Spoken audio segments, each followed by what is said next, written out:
Sua vontade, Senhor, se na terra como é nos céus. Nosso.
grandioso, Pai amoroso, Pai celestial, está sentado no mais alto sobre o trono, mas apesar de toda a sua grandeza, sua majestade, seu poder, por causa do seu amor e da missão de Cristo, nós podemos chamar Ele de Paizinho, nós podemos ser amigos de Deus, nós podemos conhecer a sua vontade, o seu querer, nós podemos viver debaixo dos seus cuidados.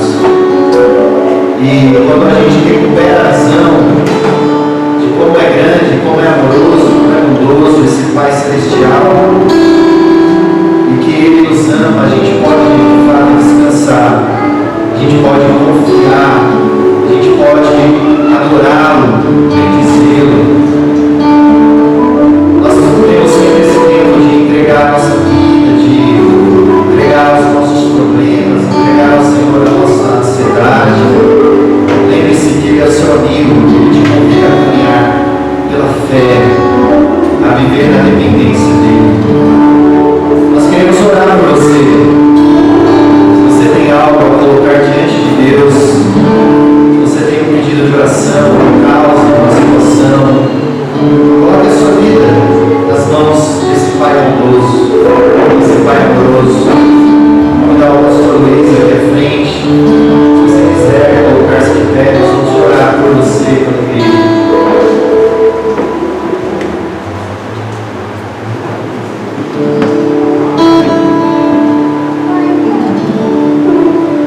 Pai nosso que estás nos céus,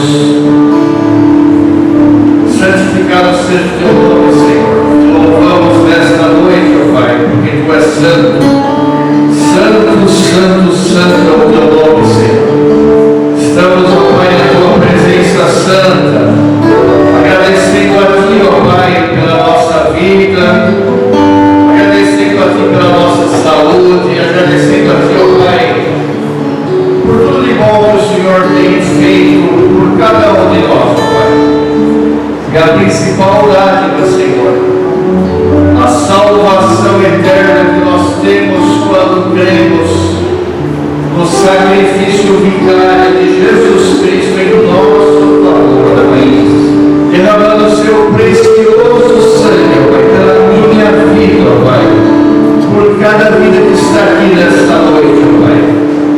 Senhor, Tu nos conhece, Tu nos sonda, Tu sabes, ó Pai, que nós somos frágeis, que nós somos pó, que nós mesmos, ó Pai, no nosso braço, ó Pai, muitas vezes nós fracassamos, nós perdemos o nosso rumo, perdemos a direção, mas aqui nesta noite, ó Pai, o Teu povo está aqui clamando, ó Pai, por socorro, pelas Tuas bênçãos, porque confia em Ti, ó Pai. E muitos que estão aqui nesta noite, Senhor, estão com o seu coração fragilizado, com suas vidas tristes, muitas vezes desanimados, Senhor. Mas nós clamamos pelo Teu poder, Senhor, pelo poder renovador do Teu Santo Espírito, Pai. Venha, ó Pai, tocar em cada coração, em cada vida, ó Pai, em cada necessidade, em cada pedido, ó Pai. O Senhor é o nosso socorro, o Senhor, ó Pai, nos livra da angústia, o Senhor nos tira da depressão, o Senhor nos alegra, ó Pai. Por isso, ó Pai, venha, ó Pai, ao encontro de cada coração, de cada vida, ó Pai. Renova cada vida, cada coração, que nós possamos sair da Tua casa, ó Pai, renovados pelo Teu poder, sabendo que nós não estamos sozinhos, ó Pai, sabendo que nós não caminhamos sozinhos aqui na terra, mas que o Senhor é um Deus pessoal, um Deus vivo, um Deus real. Muito obrigado, ó Pai, pela Tua preciosa vida, ó Pai, nesta igreja e em nossas vidas. Oramos e agradecemos, Senhor, em nome de Jesus. Amém. Pode sentar, à medida que cantamos, você pode entregar ao Senhor os seus dízimos, as suas ofertas.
convidar as crianças aqui à frente, vamos orar.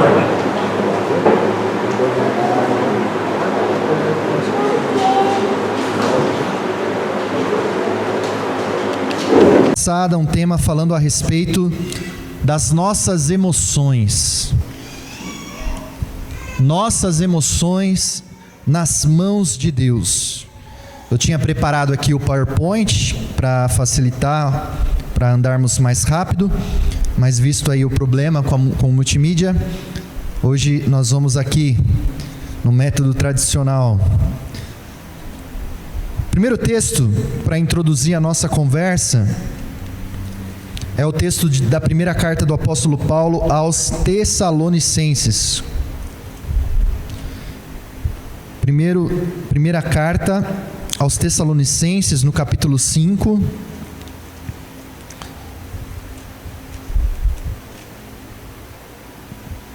Versículos 23 e 24. Primeira carta de Paulo aos Tessalonicenses, capítulo 5, versículo 23 e 24, diz assim: que o próprio Deus da paz os santifique inteiramente.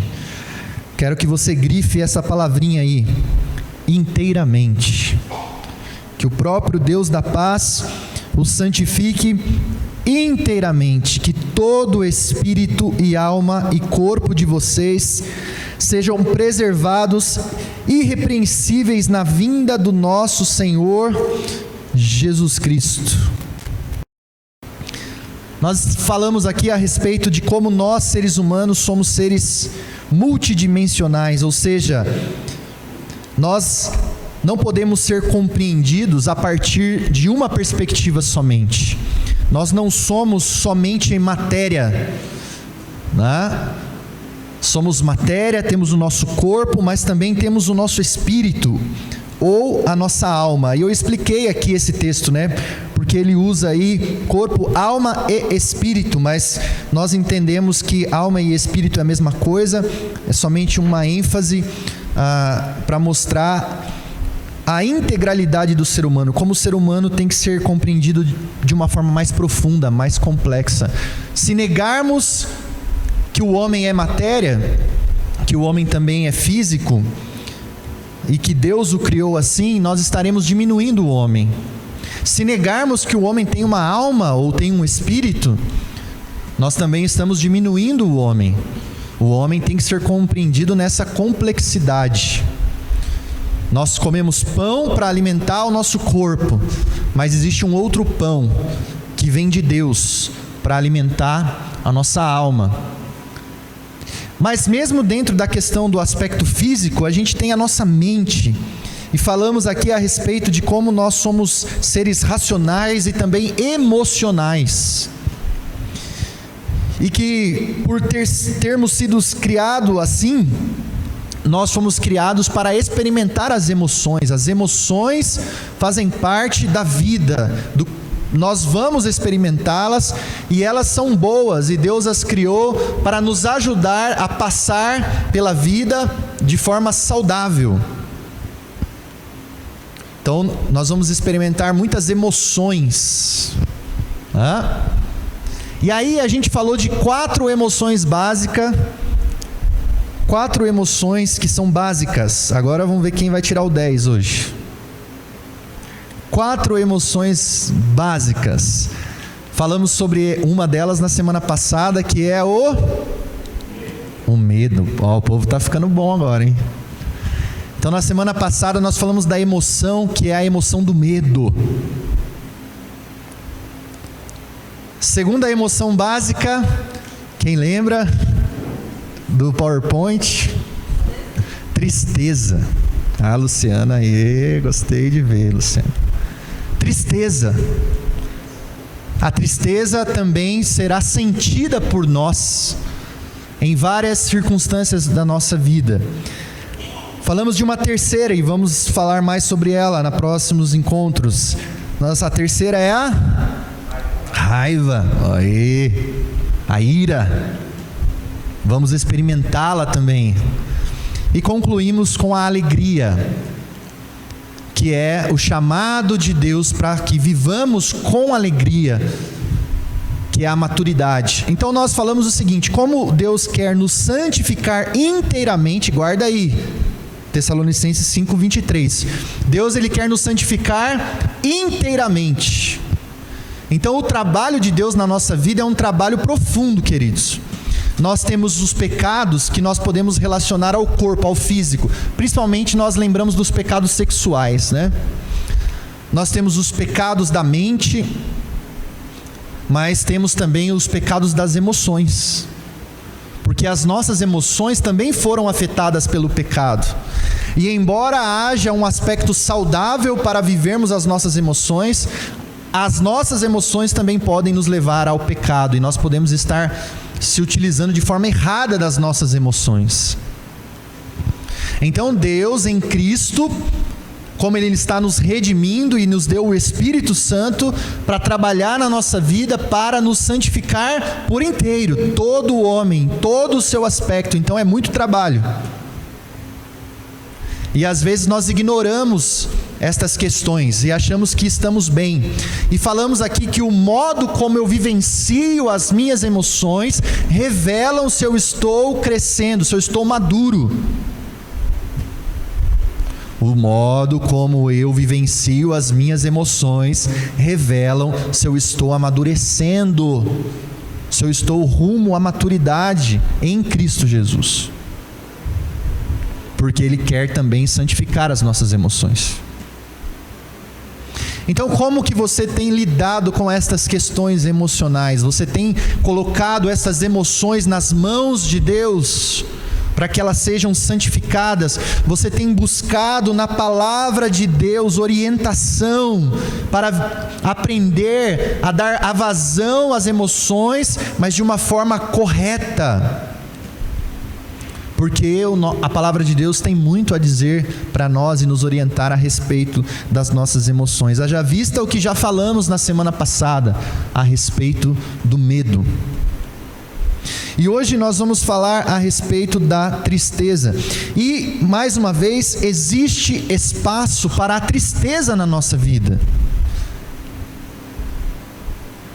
Existe espaço para a tristeza na nossa vida. Eu não sei se você já leu os Salmos, por exemplo, mas os Salmos, como diria João Calvino, é a janela da alma.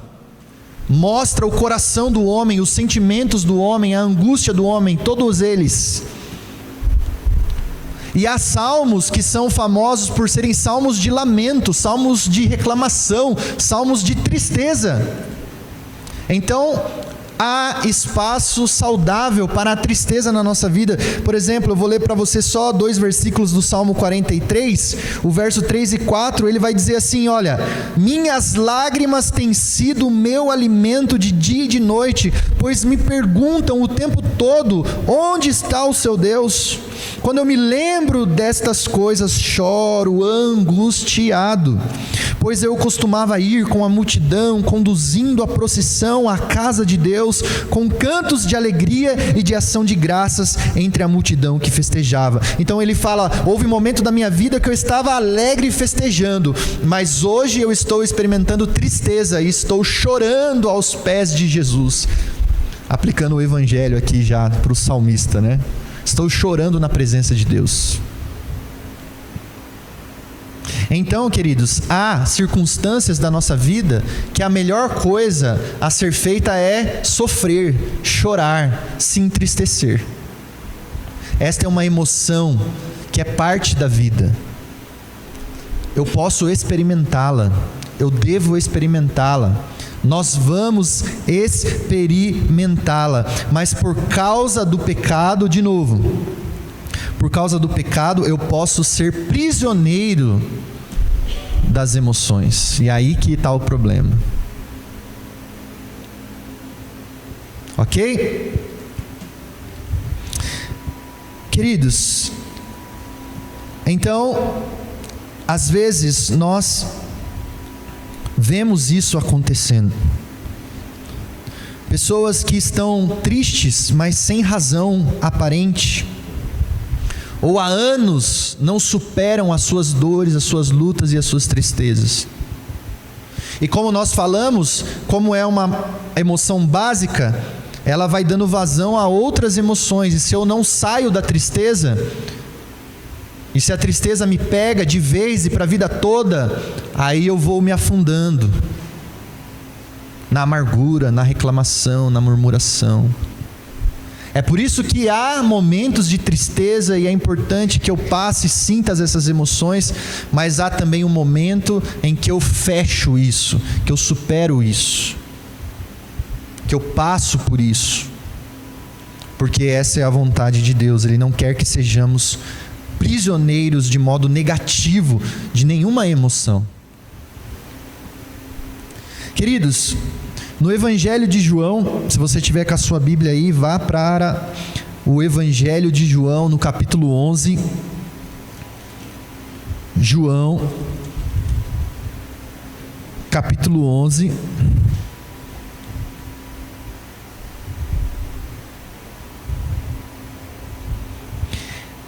E aqui nós temos aquilo que ficou famoso por ser o menor versículo da Bíblia, né? O pessoal fala sempre, qual é o menor versículo da Bíblia? Está lá em João capítulo 11. Quem lembra? Menor versículo da Bíblia. Jesus chorou. Se alguém pedir para você citar a Bíblia, você não lembrar de nada, aí você cita isso, está lá, Jesus chorou. João capítulo 11, versículo 35. Ou seja, Jesus, ele sentiu todas as emoções, porque ele também era humano. Embora Jesus fosse Deus, e nós veremos isso aqui, ele também era 100% homem, ele experimentou todas as emoções, porém sem pecar. Mas Jesus chorou. E nós veremos um pouco aqui do contexto do capítulo 11. Por que Jesus chorou? O que leva Jesus a se entristecer e a chorar? O Filho de Deus, o Deus encarnado, o Eterno, chorou, sentiu tristeza e chorou. Queridos, isso é realmente algo impactante. Bom, você se lembra que Marta, Maria e Lázaro, eles eram irmãos, eram uma família, e era uma família muito querida de Jesus, uma família muito próxima de Jesus, e eles moravam numa cidade chamada Betânia. Betânia não era tão longe assim de Jerusalém, então constantemente Jesus estava passando por ali, na região entre Jerusalém, e Jesus certamente passava por Betânia. E Jesus costumava se hospedar na casa desta família, Marta, Maria e seu irmão Lázaro. Conforme narra o evangelista Lucas, tem aquela cena interessante, né? De que Jesus chega na casa dessa família para se hospedar, e Marta fica ansiosa, preocupada para deixar a casa em ordem, né? Para cozinhar. E Maria faz o quê? Maria senta aos pés de Jesus. E Marta vai lá dar uma bronca em Maria, né? Maria, se você está aí ouvindo, conversando, não se importa de eu estar aqui atarefada? E Jesus diz: ô Marta, a melhor parte está aqui, ó, sentada aos pés. Sossega, mulher, né? Vem para cá, vamos conversar. A casa dessa família, então, era aquela casa de intimidade, aquele lugar gostoso. Sabe aquela família que aquece o seu coração? Eu tenho certeza que você tem gente assim, gente que você gosta, que é fácil de gostar, gente que você não precisa ficar usando máscaras, gente que você pode abrir o seu coração, mostrar quem você é, dar risada, falar da vida, orar junto, contar histórias. É tão bom quando a gente encontra pessoas assim.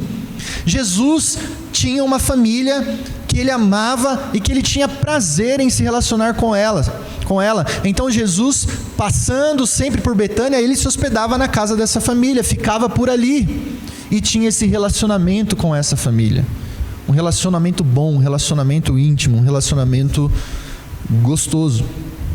Então, os comentaristas bíblicos acreditam que a casa dessa família era uma espécie de lugar de refúgio para Jesus. Jesus sempre dava uma passadinha e ficava uns dias lá para descansar, para abrir o coração, para ter um tempo bom com gente querida, com gente boa. Então, queridos, a gente vê isso aqui acontecendo. Quando a gente lê o capítulo 11, a gente vê que essa família que Jesus ama está com um problema. Por quê? Qual é o problema que está acontecendo aqui? Lázaro ficou doente. Lázaro ficou doente. Agora imagine que você é muito chegado de um médico.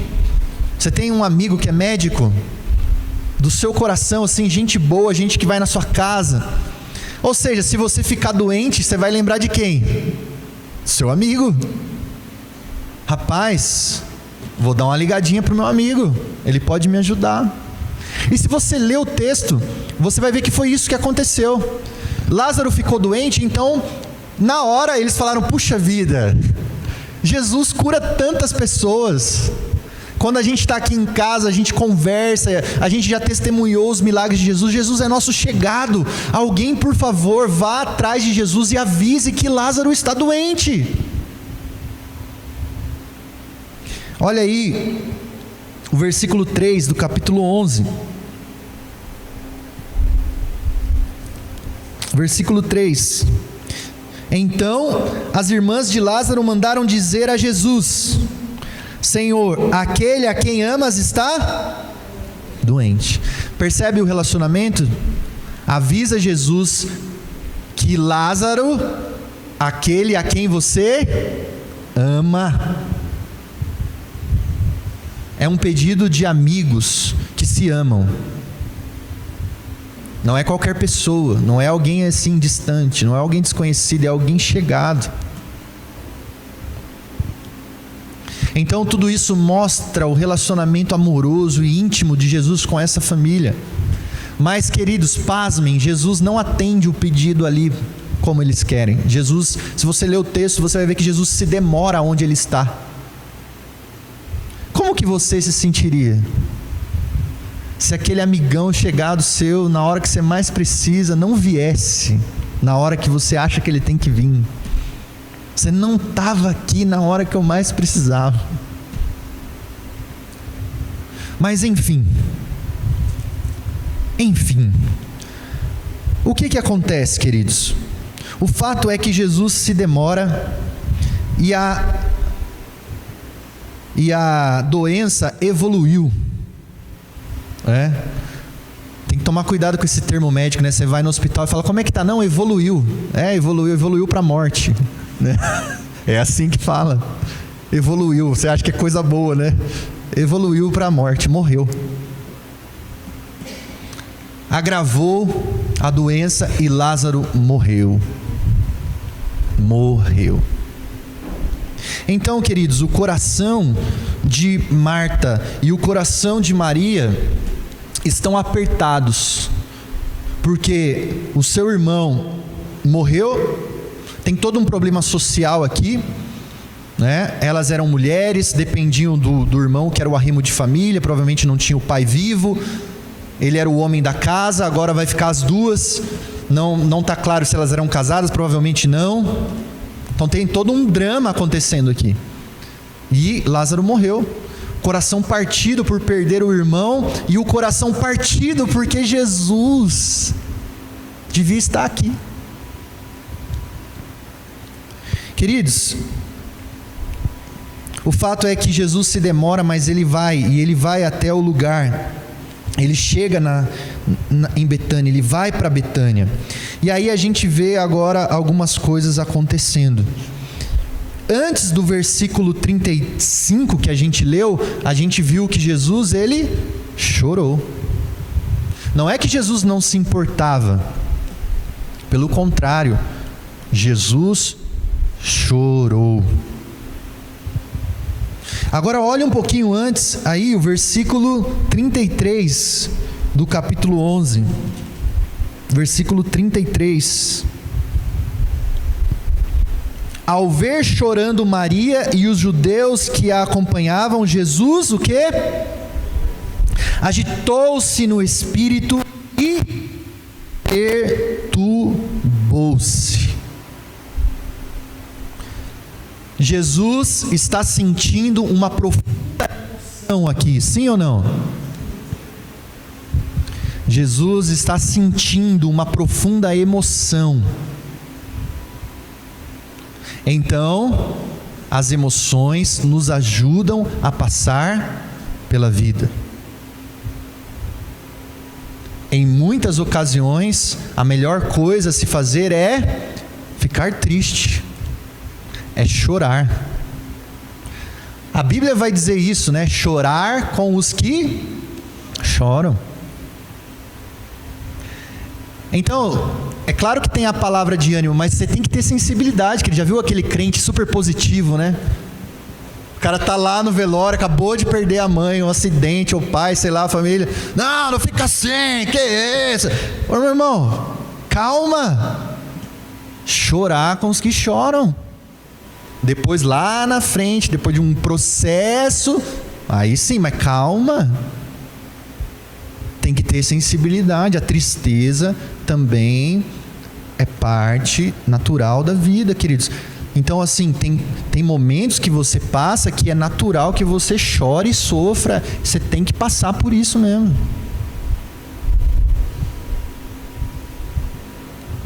Jesus está passando por uma profunda emoção. Ele agitou-se no seu espírito quando ele viu ali o choro daquelas pessoas. Ao ver Maria e os judeus que acompanhavam, Jesus agitou-se. Há uma grande discussão sobre a motivação de Jesus estar muito perturbado aqui. Alguns falam de um sentimento até de raiva de Jesus, mas em relação à morte, em relação ao pecado, aquilo que o pecado faz, porque o pecado gera morte, destruição. E Jesus então vê o drama do ser humano, o drama do pecado, e ele se agita. Então nós sofremos também quando a gente vê o caos que o pecado gera, as tragédias, as misérias ao nosso redor e em nós. Tem hora que é hora de chorar, de se entristecer. Mas tem algo bastante interessante aqui nessa narrativa. Por quê? Vamos lá. O caso de Marta. Dá uma olhada aí a partir do versículo 20. Então, quando Jesus se demora e ele chega em Betânia, antes disso aqui que a gente já leu, dá uma olhada a partir do verso 20. O que acontece? Quando Marta ouviu que Jesus estava chegando, olha aí, versículo 20, foi encontrá-lo. Mas Maria ficou em casa. Disse Marta a Jesus: Senhor, se estivesse aqui, meu irmão não teria morrido. Mas olha só o que ela fala, verso 22. Mas sei que mesmo agora Deus te dará tudo o que pedires. Ela está triste? Sim ou não? Está triste. Ela dá uma bronquinha em Jesus? Pô, Jesus. Mas o que ela tem a mais? Fé. Mas eu vou usar um outro termo aqui. Ela tem esperança. Ela está triste, ela está sofrendo, ela fica magoada com Jesus, mas ela tem algo aqui ainda no seu coração. Mas eu sei que mesmo agora Deus te dará tudo o que pedires. E aí olha a resposta de Jesus no versículo 23. Disse-lhe Jesus: o seu irmão vai ressuscitar. E olha que interessante, ela vai dizer no verso 24: eu sei que ele vai ressuscitar na ressurreição do último dia. Ou seja, Marta conhecia teologia, Marta conhecia a Bíblia do Antigo Testamento, Marta conhecia a tradição do seu povo. Por quê? Porque ela sabia que haveria ressurreição dos mortos. Sim ou não? Então ela tem o que no seu coração? Esperança. Eu sei disso. Eu estou triste, mas eu não perdi a noção. Eu sei. Eu creio. Só que eu queria que ele tivesse aqui. Eu não queria que ele tivesse morrido. Mas eu sei que ele vai ressuscitar. Mas aí Jesus, ele aplica agora a doutrina do Antigo Testamento. Ele aplica a doutrina da ressurreição. Olha o que Jesus diz aí no versículo 25. Disse-lhe Jesus: eu sou a ressurreição e a vida. Aquele que crê em mim, ainda que morra, viverá. E quem vive e crê em mim, não morrerá eternamente. Crê nisso? Olha que interessante. Jesus está dizendo: Marta, eu quero dizer uma coisa para você. Sabe essa doutrina que você conhece da Bíblia? Essa doutrina sou eu. Eu sou essa doutrina encarnada. Eu sou a ressurreição e a vida. Pegou aí, Marcão? Antigo Testamento, Jesus. Jesus está dizendo: isso que está no Antigo Testamento sou eu.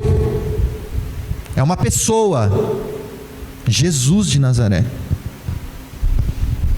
Não é crer num conceito do Antigo Testamento, é crer em, porque eu sou a ressurreição e a vida. E eu quero dizer uma coisa para você, Marta.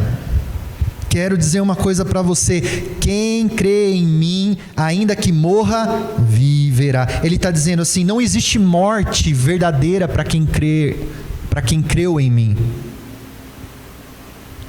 Não existe. Só existe vida. Ainda que morra, viverá. E quem crê em mim não morrerá eternamente. Você crê nisso? E olha a resposta dela. Ela respondeu: sim, Senhor, eu tenho crido que Tu és o Cristo, o Filho de Deus que devia vir ao mundo. E depois de dizer isso, foi para casa, chamando à parte Maria, e disse-lhe: o Mestre está aqui, Ele está chamando por você. Então, depois que ela tem esse diálogo com Jesus, ela estava triste, ela deu uma cutucada em Jesus, eles falaram dos conceitos da Bíblia, Jesus aplicou o Evangelho, que é Ele mesmo. Ela simplesmente apaziguou o seu coração. Então está tudo certo. É isso aí. Eu creio, eu confio, eu descanso, eu tenho esperança. E ela vai para casa. Então, o exemplo de Marta é muito interessante, porque ela está triste, ela está passando pela tristeza, ela tem que passar pelo luto, mas qual que é o ponto? Ela não perdeu a esperança. Então, qual que é o problema da tristeza? Qual que é a tristeza pecaminosa? É a tristeza que rouba a sua esperança, rouba a sua fé e te deixa no total desespero. Jesus vai dizer que isso acontece com os pagãos, com quem não tem Deus. Mas muito crente, é legítimo que esteja triste. O que não é legítimo é que ele perdeu a esperança.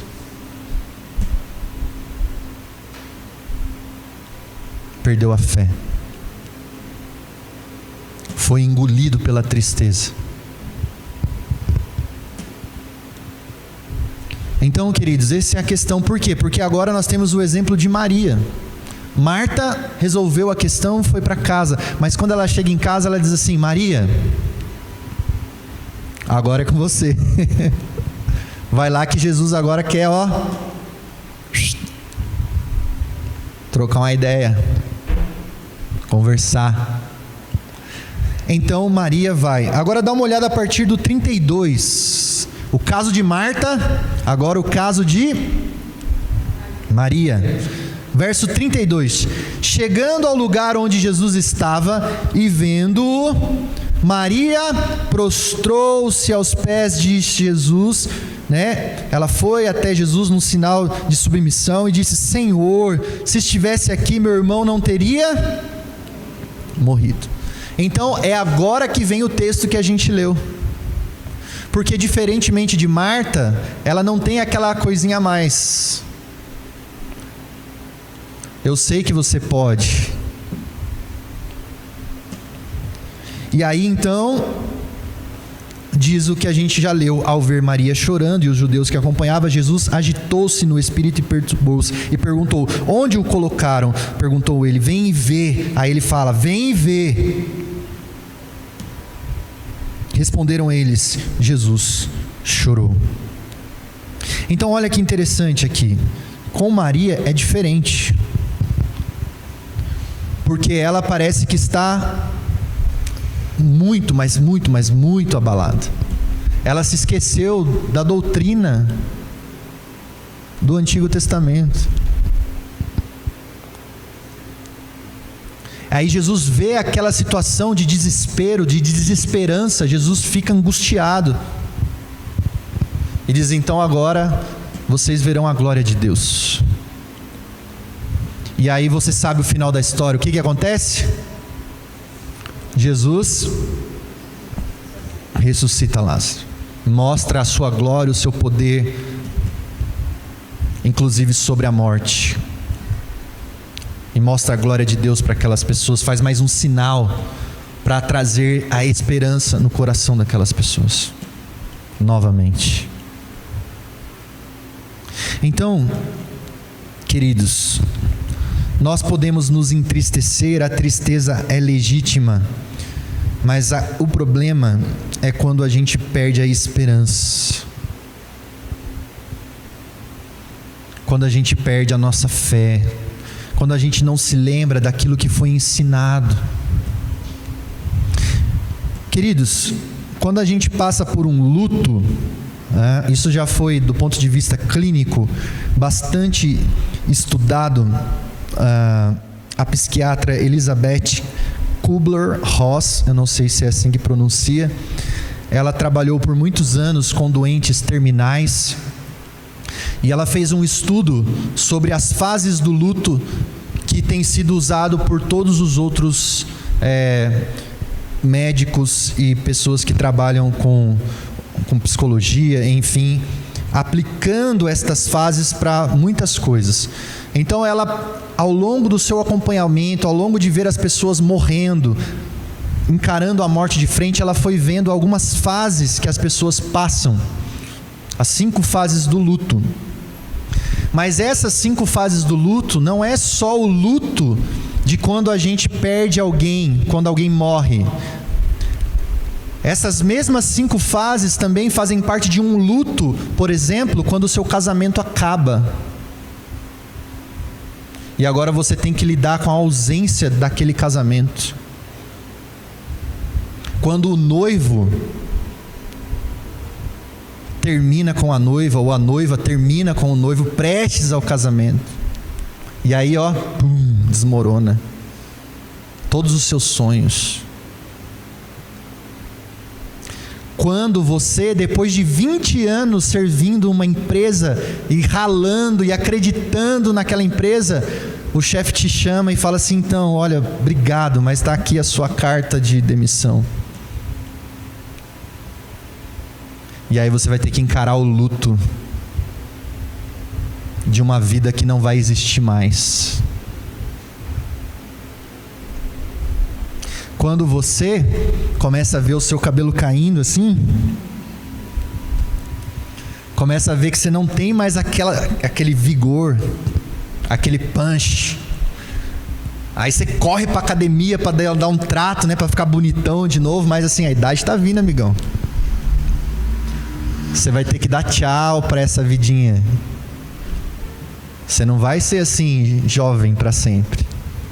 Você vai ter que passar por isso. E muita gente entra na tristeza. Mas tem um processo natural que é razoável. Então ela diz que há pelo menos 5 fases, né? A fase da negação. Então quando alguém morre ou quando acontece algo dramático, a primeira etapa do luto é negar o fato, negar que isso está acontecendo. Nega. Não pode ser.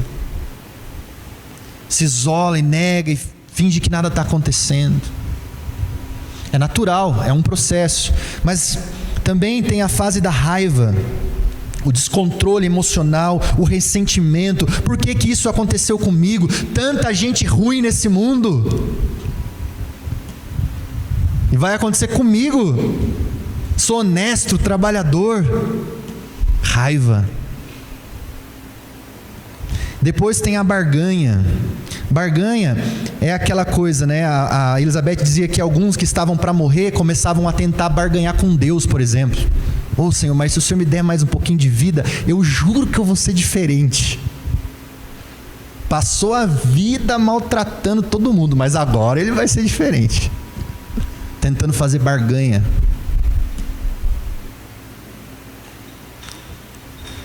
Há uma outra fase: negação, raiva, barganha, depressão, total isolamento. Mas por último, quando a pessoa vence o luto, é a aceitação. E aqui que eu queria chegar. Então, queridos, é até razoável que você passe por estas fases, mas há um momento que você tem que encarar de novo a realidade, que tem que haver cura, que você tem que sair e aceitar a vida como ela é. Mas para nós que cremos em Deus, com esta consciência que nós temos um Deus, nós temos esperança, nós não estamos sozinhos. Então não dá para você passar a vida na tristeza. Não dá. Anos e anos e anos na tristeza. Anos e anos e anos falando do ex. Ninguém aguenta mais. Tudo que você vai falar, você coloca o ex no meio. Você tem que superar isso. Ser curado. Aceitar. E Deus quer curar você. Deus quer santificar você. Santificar essa emoção sua de tristeza. Porque Ele te ama.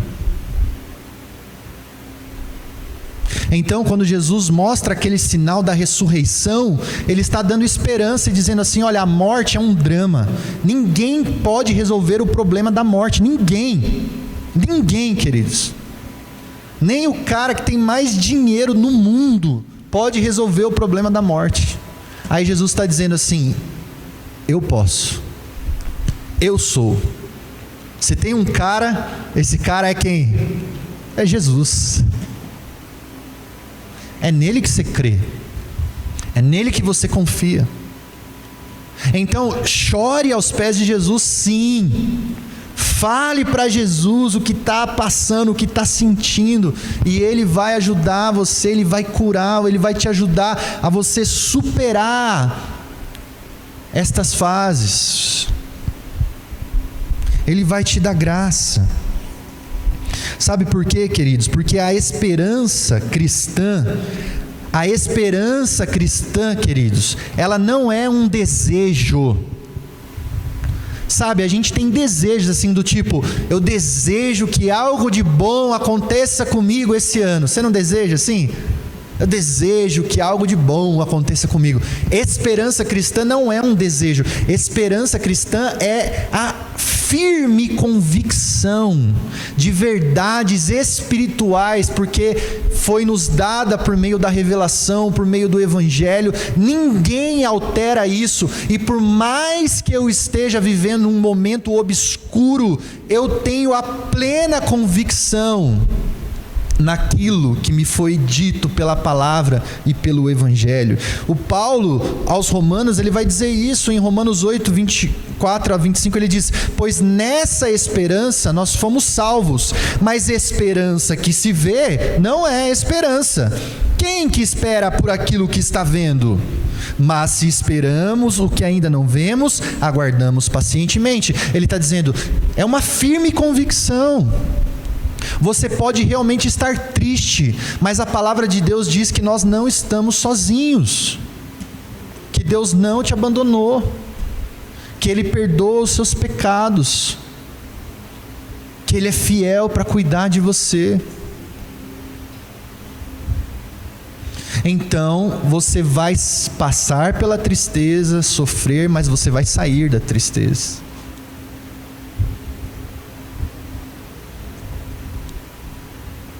Ele vai curar você, Ele vai te capacitar. É por isso que nós temos muitos salmos de lamento, mas nós temos muitos salmos de confiança. O Senhor é a minha força, o meu escudo, nele o meu coração confia, dele recebo ajuda, meu coração exulta de alegria, e com o meu cântico lhe darei graças. Salmo 28, 7. Quando você estiver sofrendo, faça a oração do salmista dizendo: Senhor, transforma o meu pranto em alegria. Ó Senhor, transforma o meu pranto em alegria. Eu sei que o Senhor pode, eu sei que o Senhor é bom, eu sei que o Senhor cuida de mim. Eu estou sofrendo, mas eu sei que eu não estou só, que Tu és fiel. Eu confio em Jesus, eu confio na Tua palavra. Quem perde a esperança morre no vale seco de lágrimas. Mas nós, os cristãos, vamos chorar, vamos sofrer, vamos nos entristecer, mas não perderemos a nossa esperança, não perderemos a nossa fé. Ele cuida de nós. Amém? Vamos ficar em pé? Nós vamos cantar mais uma vez.